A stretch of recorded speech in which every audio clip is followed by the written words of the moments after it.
America સ્થિત NRI અને મૂળ નવસારીના રહેવાસી રાકેશ અરવિંદભાઈ નાયક અને વડોદરા જિલ્લાના કરજણ તાલુકામાં નર્મદા કિનારે નિત્યાનંદ સેવા સંસ્થા નામે સેવાકીય અને ધાર્મિક પ્રકલ્પ ઊભો કરવાની જાહેરાત કરી હતી, જેમાં નર્મદા પરિક્રમા યાત્રીઓ માટે નિઃશુલ્ક અન્ન ક્ષેત્ર, ગૌશાળા, વૃદ્ધાશ્રમ અને શિવ મંદિર જેવી સેવાઓનો સમાવેશ થવાનો હતો. પરંતુ આ સેવાકીય સપનાને લઈને હવે કરોડોની છેતરપિંડીના ગંભીર આક્ષેપો સામે આવ્યા છે. રાકેશભાઈ નાઇકનો આક્ષેપ છે કે વડોદરાના કલેક્ટર કચેરી ખાતે અભિષેક દીક્ષિત અને મનીષ દીક્ષિતે ખેતીની જમીન ખરીદી અને એને કન્વર્ઝનની પ્રક્રિયા માટે તેમની પાસેથી કુલ 99.2 લાખ વસૂલ્યા હતા, પરંતુ કોઈપણ પ્રકારનું કાયદેસરનું કામ કર્યું નહોતું. ફરિયાદ મુજબ મુજે કોઠિયા તાલુકો કરજણ ખાતે આવેલી વિવિધ સર્વે નંબરોની જમીન ખરીદવા અને એને પ્રક્રિયા માટેના આરોપીઓને રોકવામાં આવ્યા હતા. નવેમ્બર અને ડિસેમ્બર 2025 દરમિયાન એસબીઆઈ એનઆરઆઈ ખાતામાંથી ચેક મારફતે ચૂકવાયેલી રકમ સીધી આરોપીઓના વ્યક્તિગત ખાતામાં જમા થઈ હતી. ફરિયાદમાં દાવો કરવામાં આવ્યો છે કે ખેડૂત કલેક્ટર કચેરીએ કોઈ સરકારી ખાતામાં એક પણ રૂપિયા જમા કરાયા નહોતા. રાકેશભાઈના કહેવા મુજબ આરોપીઓએ વોટ્સએપ મેસેજમાં પણ કબૂલ્યું હતું કે we haven't done any documentation at, એટલે કે રૂપિયા લીધા બાદ પણ કોઈ દસ્તાવેજી કાર્યવાહી કરવામાં આવી નહોતી. બાદમાં તમામ સોદા રદ કર્યા પછી માત્ર ₹5 લાખ પરત આપવામાં આવ્યા હોવાનું જણાવ્યું છે. ફરિયાદમાં વધુ આરોપો મુકાયા છે કે એને પ્રીમિયમ, ટીડીએસ અને કેપિટલ ગેઇન ટેક્સના નામે લાખો રૂપિયા વસૂલવામાં આવ્યા, પરંતુ સરકારમાં કોઈ જ રકમ જમા કરવામાં આવી નહોતી.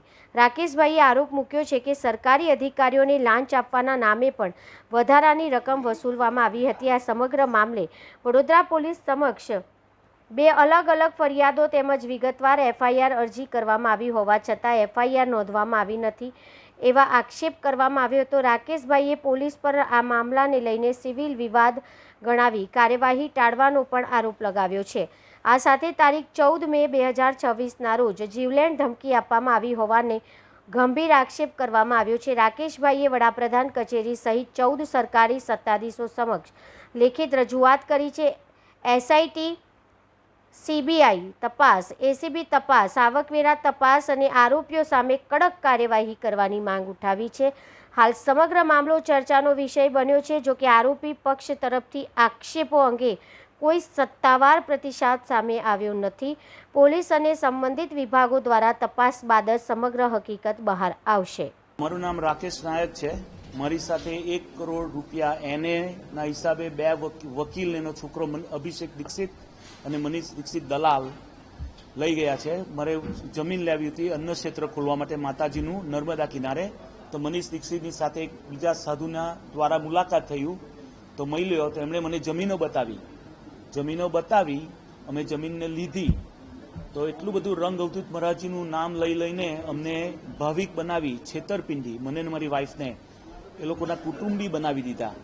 એટલું બધો ભરોસો અમારે લઈ લીધો કે અમે એકબીજાની સાથે મિત્ર હોય એવું લાગ્યું.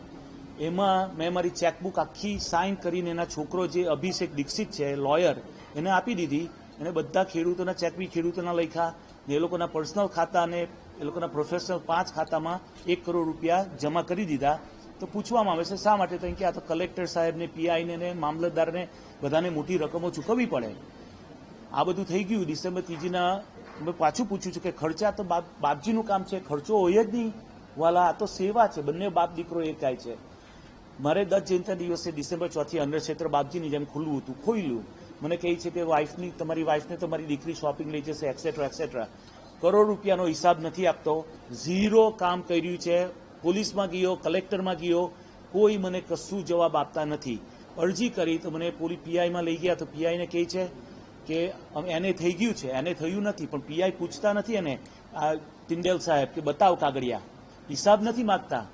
પછી એમ કહેવામાં આવ્યું મને કે તો એનાથી જે બી ચાર્જ કરવું હોય તે કરી શકે.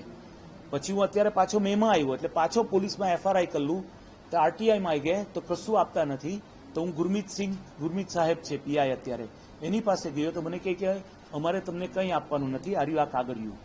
હું ઘણી વિનંતી કરું છું કે આ ક્રિમિનલ એક્ટ એટલે ટેરરિઝમ નથી, આ તો ઇન્ડિવિજ્યુઅલ ફ્રોડ છે. મારો અધિકાર છે, આપે નથી. બધે સાયલન્ટ, કલેક્ટર સાહેબમાં સાયલન્ટ, પોલીસમાં સાયલન્ટ, બધે જ્યાં બી જ્યાં સાયલન્ટ. કરોડ રૂપિયા લઈને બેસી ગયા છે, ઝીરો વર્ક નો હિસાબ.